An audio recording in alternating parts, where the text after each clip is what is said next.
반갑습니다. 한태입니다.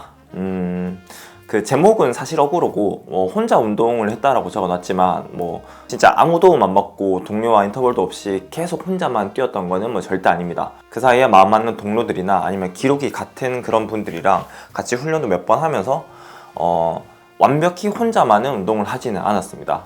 여러분들도 혼자 운동하시는 분들이 있을 것 같기는 한데 그래도 주변에 좀 실력이 맞는 분들을 찾아서 한 번씩이라도 같이 훈련을 할 수 있었으면 좋겠습니다.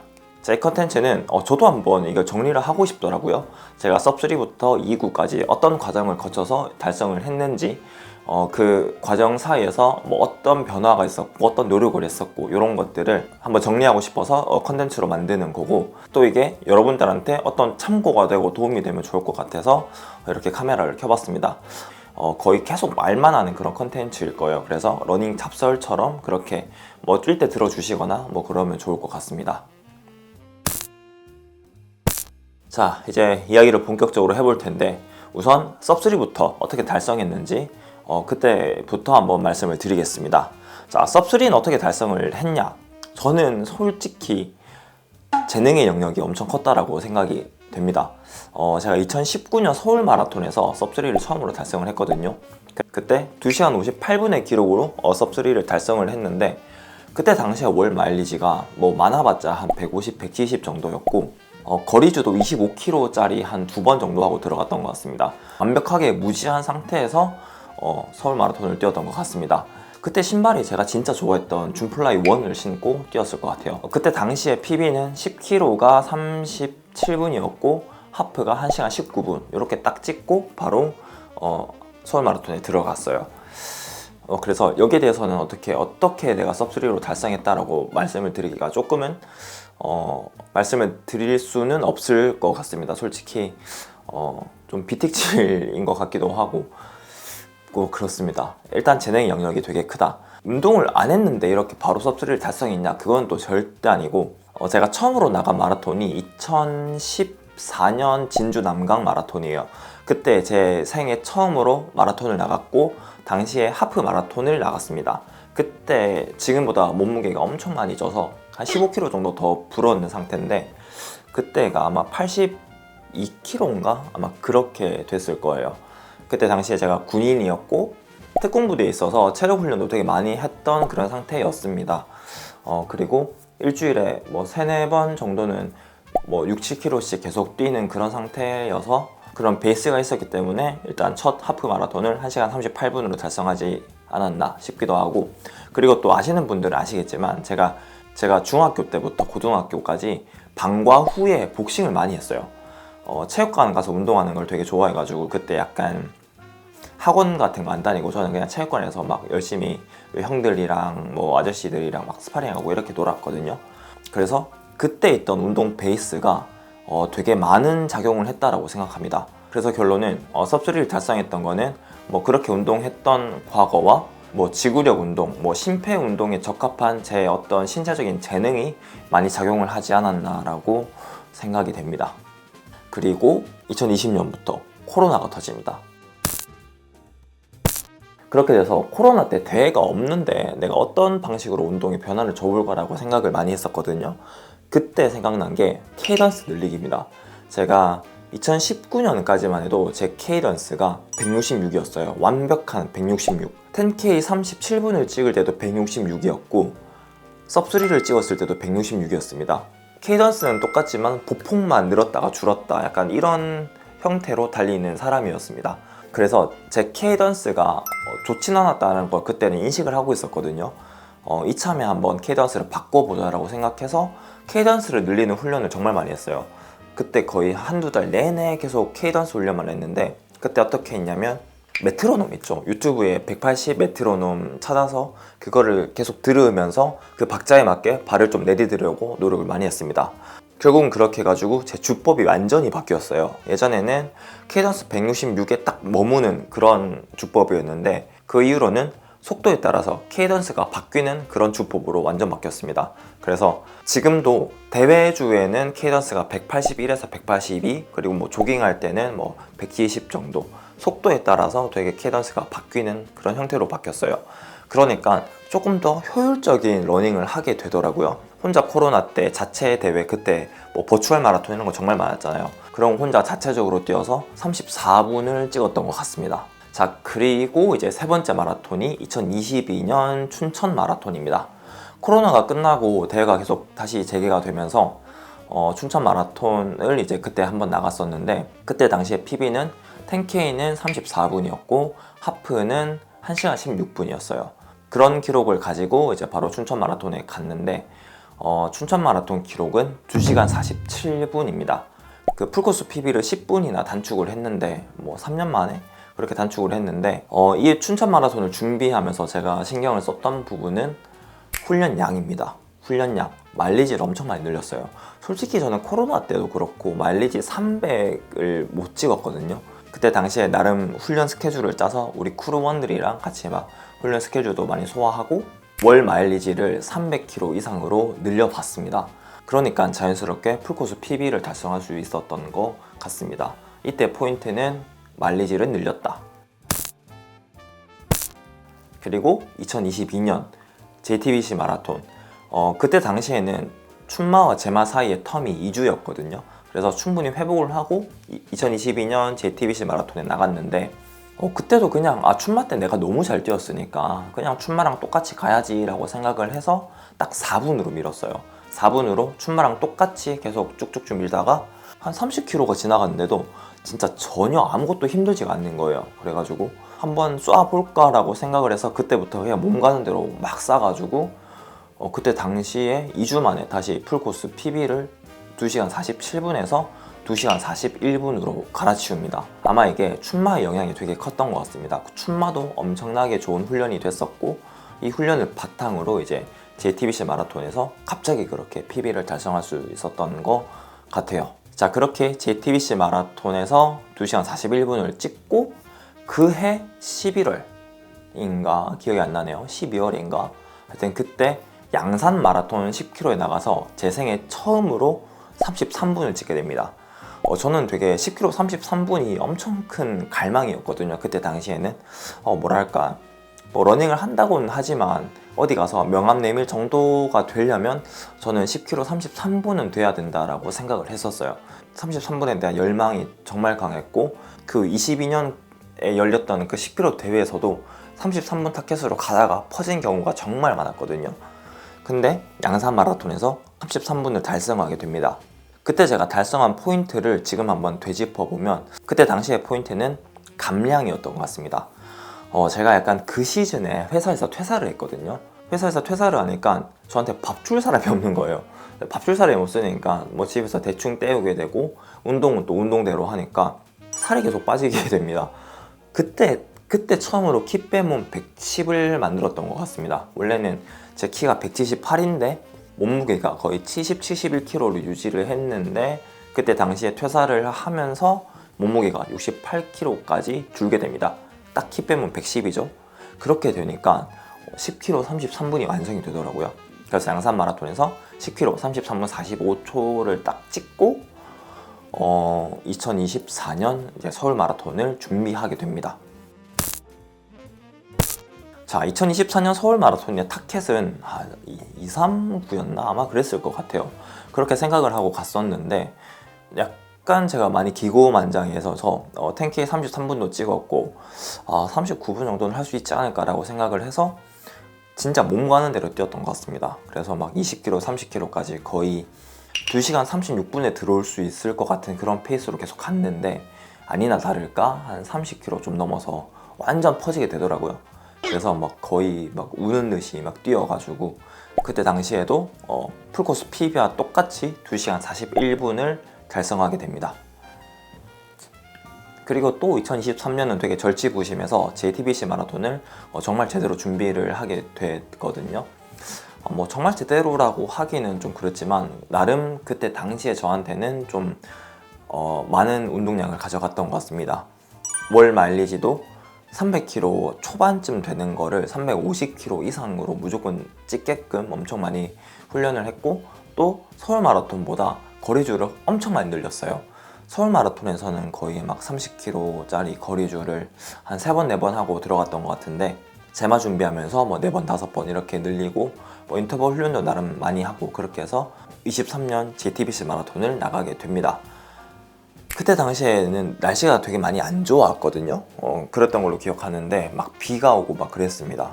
그 코스도 바뀌어가지고 후반에 막 어필도 많고 그래서 나름 많이 힘들었던 것 같지만 그래도 훈련하는 양이 있었으니까 23년 JTBC 마라톤은 운이 좋게도 2시간 38분에 안착을 하게 됩니다. 자, 그리고 24년으로 들어오면서 제가 처음으로 해외 마라톤에 나가게 됩니다. 바로 24년 오사카 마라톤입니다. 오사카 마라톤에서는 막 많은 사람들이 뭐 뷔페 마라톤이니까 많이 먹으면서 달려야 되는 거 아니냐, 뭐 즐기면서 달려야 되는 거 아니냐 이렇게 말씀을 많이 하셨지만 저는 좀 그런 거 없이 대회는 무조건 빡 뛰다 약간 그때 당시에는 이런 생각이 있었거든요. 그래서 24년 오사카 마라톤을 빡 뛰어야 할 생각으로 엄청 많이 준비를 했어요. 여기서도 변화가 운동량입니다. 거리주 자체도 2주에 한 번씩은 무조건 하면서 30km 이상 거리주를 정말 많이 가져갔었던 것 같습니다.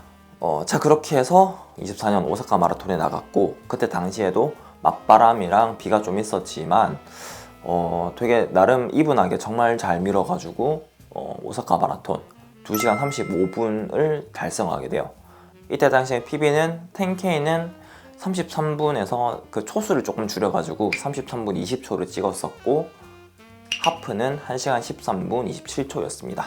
자, 이렇게 해서 이제 오사카 마라톤을 끝내고 바로 3주 뒤에 있는 서울 마라톤을 또 준비하게 되는데 24년 서울 마라톤은 솔직히 준비할 게 많이 없거든요. 오사카 마라톤 끝나고 일주일을 거의 이제 근육통 때문에 많이 못 뛰었고 2주 동안 할 게 없으니까 그냥 뭐 조깅이나 테이퍼링 하면서 그렇게 좀 시간을 보내다가 24년 서울 마라톤에 나가게 되면서 그래도 오사카 마라톤에서 2, 3분을 찍었으니까 죽이 되든 밥이 되든 2, 3일을 타켓으로 달리자 이렇게 생각을 하고 달렸습니다. 그게 335 페이스인데 335 페이스로 한 30km, 32km까지는 잘 갔다라고 생각을 해요. 근데 확실히 235가 340 페이스인데 몸에 부담이 좀 많이 되긴 하더라고요. 그래서 32km 넘어가서는 페이스가 점점 저하가 되면서 잠실대교 지나서 막 큰 대로 나왔을 때 역풍 맞고 막 페이스 4분대로 밀리면서 아쉽게도 2시간 33분으로 들어오게 됩니다.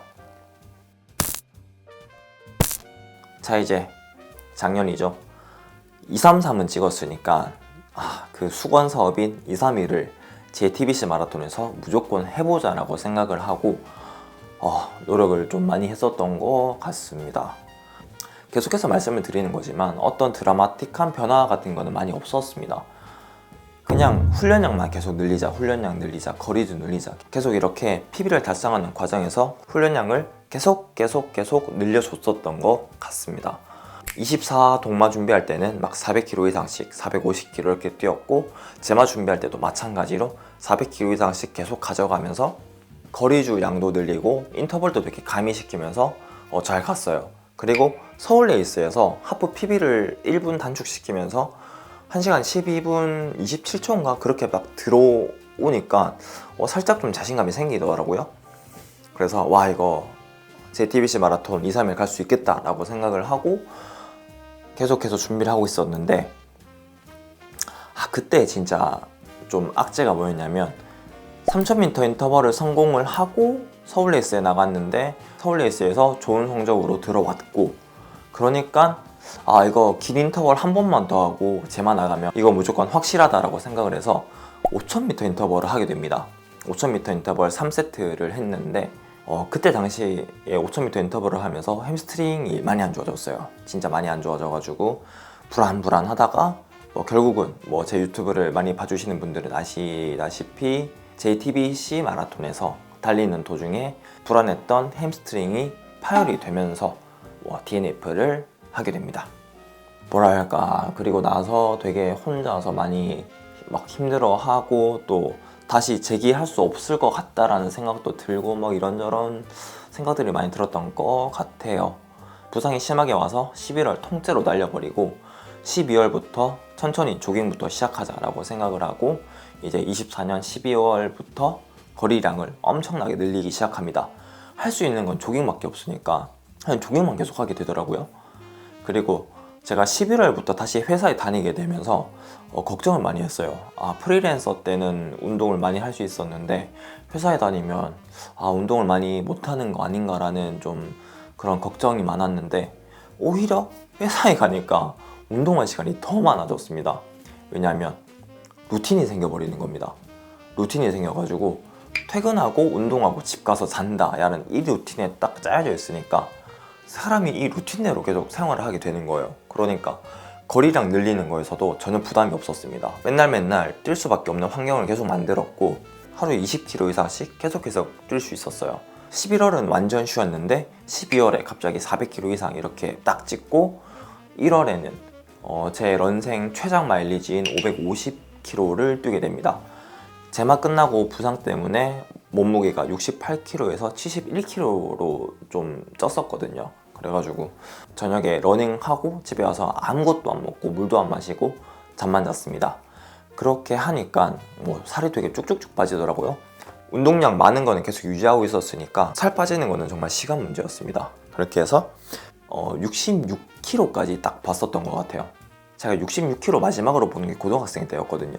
근데 66kg를 그때 진짜 오랜만에 딱 보고 살짝 쪄서 67kg 유지하면서 대회 준비를 계속 했었던 것 같습니다. 그리고 2월부터는 이제 스피드 훈련으로 전환시키면서 그 불안했던 햄스트링 상태를 계속 체크하면서 스피드 훈련을 계속 가져가게 됩니다. 인터벌도 되게 다양하게 많이 했었고 우리 스톤이 수요일마다 인터벌 하는데 초대를 많이 해줘가지고 그때 한 두세 번 같이 인터벌도 하고 그래서 이제 스피드 훈련 위주로 좀 스케줄을 가져갑니다. 2월에는 그래서 그런지 몰라도 2월에 열린 제주 마라톤에서 부상 이후로 첫 대회 나갔는데 33분 14초 찍으면서 다시 PB를 또 갈아치웁니다. 그리고 또 자신감이 좀 쌓여져 있다가 이제 서울 마라톤 그 주에 마지막 인터벌을 하게 되거든요. 월요일에 이제 3000m 인터벌을 시도를 했는데 쉬운 스케줄이 아니었는데도 넉넉히 성공을 해버립니다. 그래서 이거 폼 되게 많이 올라왔다라고 생각이 들었습니다. 완전 자신감이 충만한 상태로 서울 마라톤을 준비를 하는데 갑자기 또 햄스트링이 안 좋아지는 거예요. 약간 그 햄스트링이 제마에서 부상당했던 그 전에 있던 그 약간 몽글몽글한 그런 상태가 돼버린 거예요. 그래서 되게 기분이 정말 별로였거든요. 그때 제마에서 DNF 한 게 갑자기 생각나고 또 부상당해서 못 뛰어버리면 어떻게 되는지 막 그런 것들이 되게 많이 막 겹겹이 쌓이면서 나름 좀 많이 힘들었었던 것 같습니다. 그래서 엄청 예민한 일주일을 보내고 이제 서울 마라톤에 딱 들어가게 되는데 결과는 아시다시피 2시간 29분 42초로 들어오게 됩니다. 정말 목표 초과 달성을 했다라고 생각이 되거든요. 이렇게 성공할 수 있었던 요인은 무엇이었을까라고 생각을 해봤을 때는 일단은 이제 서울 마라톤 준비하면서 제가 할 수 있는 모든 역량을 총동원했죠. 감량도 엄청 했고 마일리지도 엄청 많이 늘렸고 스피드주 훈련도 되게 많이 가져갔습니다. 훈련 과정에서는 이 세 개의 역량이 있었고 그리고 시합주에서는 카브로딩을 제가 정말 거의 안 하다시피 정말 소프트하게 했습니다. 그 전까지만 해도 좀 카브로딩스럽게 많이 했거든요. 3일 동안 디로딩 하면서 거의 탄수화물 거의 안 먹고 또 3일은 탄수화물 많이 가져가면서 정말 그 대회 때 무겁게 나갔었던 기억이 많았는데 왠지 이번에도 그러면 제가 기껏 뺐던 그 살들을 그대로 붙여서 왠지 시합에 나갈 것 같아가지고 이번에는 카브로딩을 거의 안 했습니다. 월요일부터 금요일까지 살짝 덜 먹는 일반식을 계속 유지했어요. 그래서 낮아진 몸무게를 계속 유지를 하다가 토요일만 좀 신경을 써서 카브로딩을 했습니다. 그냥 틈틈이 떡 사 먹고 바나나 먹고 파스타로 저녁 때우면서 토요일만 딱 신경을 써서 카브로딩을 하고 이제 전 풀코스보다는 조금 더 가벼워진 상태로 나가게 됐습니다. 그리고 대회 운영도 제가 인스타나 그리고 유튜브 컨텐츠에서 좀 다뤘지만 2, 3일 타켓으로 가다가 2구 문은 두드려 보자고 생각을 해서 이제 2구 페이스로 밀었고 청계천에서는 많이 밀렸는데 이 밀린 게 그래도 힘들지 않게 밀렸다라고 말은 좀 이상하긴 하지만 에너지를 조금 축적을 할 수 있어 가지고 나머지 하프 코스는 330, 330 언더로 확 밀어버릴 수 있었던 게 아닌가라는 생각이 됩니다. 그래서 제가 2시간 33분에서 2시간 29분으로 갈 수 있었던 원동력은 그냥 총동원 했다. 마일리지, 감량, 거리주도 많이 했고 인터벌도 많이 했고 지성이면 감천이라고 노력한 만큼 또 나와서 정말 다행이었던 것 같습니다. 자, 이렇게 제가 섭3부터 2구까지 어떻게 진행했고 어떻게 달성했냐 이렇게 줄줄줄 풀어서 여러분들한테 말씀을 해드렸는데 저는 이렇게 했다라는 거지 이게 무조건 정답은 아니고 사람마다 다 개인 편차가 있고 개인에 맞는 훈련이 있고 다 그렇기 때문에 그냥 제 컨텐츠는 참고만 하시고 쓸 건 쓰고 뺄 건 빼면서 자기의 훈련에 좀 가져가면 좋을 것 같습니다. 제 다음 목표는 잘 모르겠습니다. 아직까지는 마라톤을 좋아하는 그런 동호인으로서 기록을 조금 더 당기는데 목표가 있는 것 같습니다. 뭐 10초라도 1초라도 계속 당기면서 점점 발전할 수 있는 그런 러너가 될 수 있도록 노력할 것 같습니다. 네, 이제 컨텐츠 이렇게 마치고 다시 한번 말하지만 도움이 되셨으면 좋겠고 저는 또 다음에 재미있는 컨텐츠로 찾아뵙도록 하겠습니다. 그러면 안녕.